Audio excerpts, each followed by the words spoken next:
I'm Paula Creamer, and this is my US Open.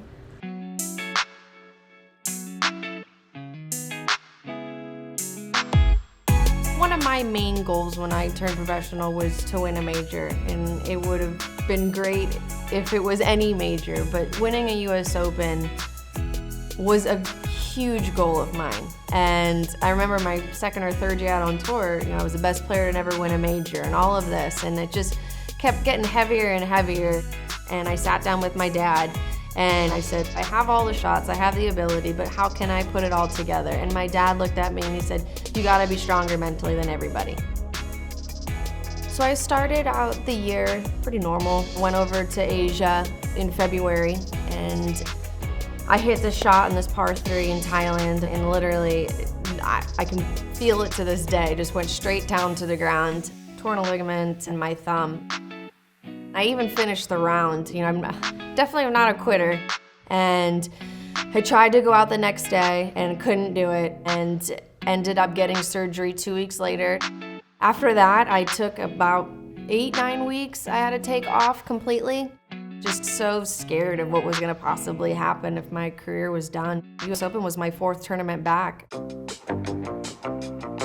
That Sunday before the US Open, my caddy, my coach, my dad, and I went to the range at Oakmont. It was the first time I was allowed to hit balls not on a tee, so I could hit balls on the range. And I was literally shanking the ball, like hosel rockets, every one of them. I threw my club down, I'm crying, I'm there is no way I am gonna be able to play in the US Open this week. I can't even make contact. My swing thought was just this short golf swing. And then I changed my putting routine as well. I put my left hand up in front and I would putt with one hand. So those two, I think maybe just the mental part of, all right, these are new swing thoughts, new training, let's just ride with it. But I'm telling you, my expectations that week were 0. I re-putted the last hole the first day, number 9, and nobody likes to sleep on a 3-putt. It's just so frustrating, and I played well, and to be, 1 over thinking I just bogeyed the last 2 holes, it's not a great thing, but you're right in it.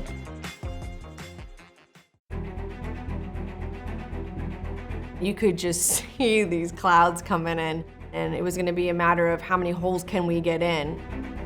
The pin was back on 3. You do not wanna go long when the pin is back on that hole, and where do we go? We go long. My lie wasn't very good, and I kind of, in my mind, had already knowing if my lie was good, it's a flop shot all day long. If it's not, I'm bumping it into the hill, which is risky, because if you miss the hill, you're 150 yards away, if it goes down the front. And I saw a storm coming in, and I could see the rules officials getting ready with their horns and all this, and I was thinking, gosh, this is the last place I want to be, is be able to sleep on this. And I bumped it into the hill, and I literally hit it to 1.5 feet. I don't think I've ever hit a better golf shot in my life, and it's not on camera, there is no picture about it, and there's nowhere that anybody can see it. Then the horn goes off, and I was thinking, this perfect timing, it's meant to be. Play has been suspended for the rest of the day as water continues to build on these greens, and especially in the bunkers, and the forecast is not good for the rest of the afternoon. I was thinking, gosh, I'm gonna be playing a lot of golf on my thumb on Saturday. There's not gonna be much rest. I'm gonna be out there all day long. I just hope I can last. And I came back the next morning and had a 1.5 foot par putt and was going like this, thinking, yes, if you don't even know how good of an up and down that one was. I know I was in a great frame of mind after that. I was thinking, if I can do that, I can do anything out there.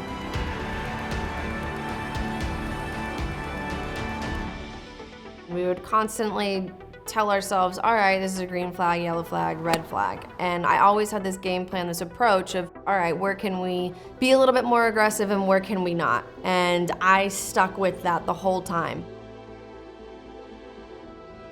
Saturday, I was sleeping on the lead, but it wasn't a Sunday lead. I still was in the mindset of I need to finish my 3rd round. The final group here, Paula Creamer, the leader, is away. She needs a 4 desperately right here. She needs a simple 4. That was a nice looking shot. Here is it ever. So much needed. here I had this moment where I take control of where I'm at.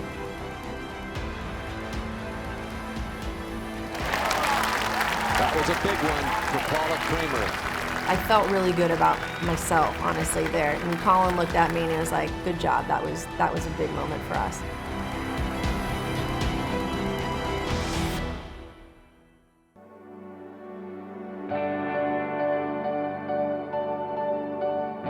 I'll never forget that walk to the first tee.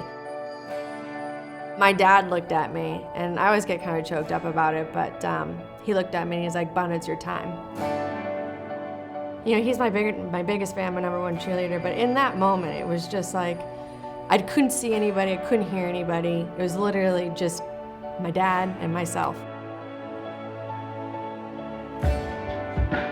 The one thing I didn't want to do was make a bogey on the first hole and let, you know, that go down, and I didn't. I made a big par putt, and that's when I was like, all right, it is mine to lose. I could look at a scoreboard after the round, but never during the round, because it wasn't gonna help me, it wasn't gonna help my game plan, it wasn't gonna help my strategy. Those were the times I think where I was most proud. Those big moments, I was like, this is how you win championships, are these kind of putts.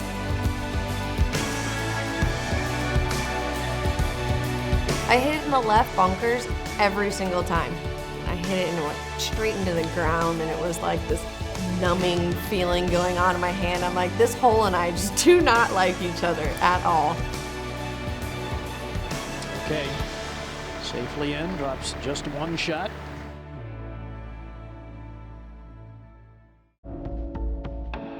I'm not gonna let that hole get in the way of what we've been working so hard for. And I hit a great shot into that par 3. Oh, is that a beauty?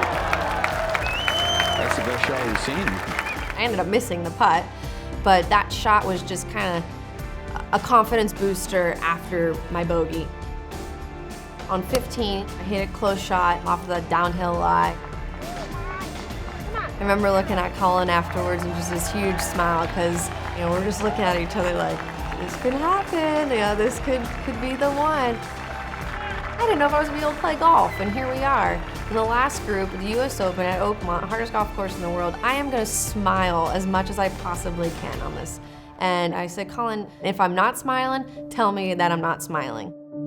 Colin was more than just my caddy. He was, you know, my best friend, and his knowledge and his awareness of me and my emotions, I wouldn't have been able to do it without him, that's for sure. 16, here I hit this wood in there to like 6 feet again, and it's just like, all right. Another beauty. I tell you what a performance, Johnny, on this back nine, shot after shot. We're just ripping things at these flags. And then 17 comes around. It is like the most daunting wedge shot I think that there is in the game of golf, honestly. It looks like you have no green to work with.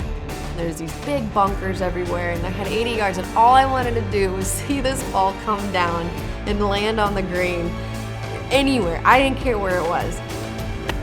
I don't think I've been more nervous on a wedge shot ever until that moment on 17.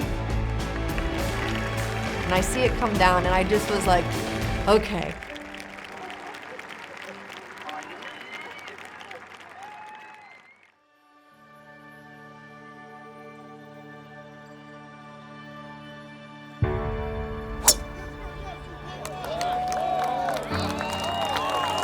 Right up the center, guys. How about this the last 2 rounds, Roger? How about that? That's a tremendous tee shot. That's just right up the middle. I was excited, but I was nervous too. I remember we're standing there, and I kind of was like, okay, just, what's my number? You know, let me just hit the shot. I just want to get this over with and get up there. And he's like, Paula, calm down. Like, let's assess our lie. Let's do all these things. She kept it left. She likes it, I think. We're starting to walk, and I look at Colin. I'm like, can I please look at the score? It was like a little kid asking for candy, you know? I'm like, can I please look at the scoreboard now? He goes, yeah. I go, am I gonna like it? I remember asking that. I go, am I gonna like it? He goes, yes. I remember looking over at that board and like seeing only one red number. And I was like, oh my gosh. That walk was one of my all-time favorite moments of my golf career. Because 6 weeks ago, 7 weeks ago, I had no expectations of being in the last group of US Open at Oakmont. I never did. And to think that so much of what I did that week was mind over matter, and my mental game was the winner.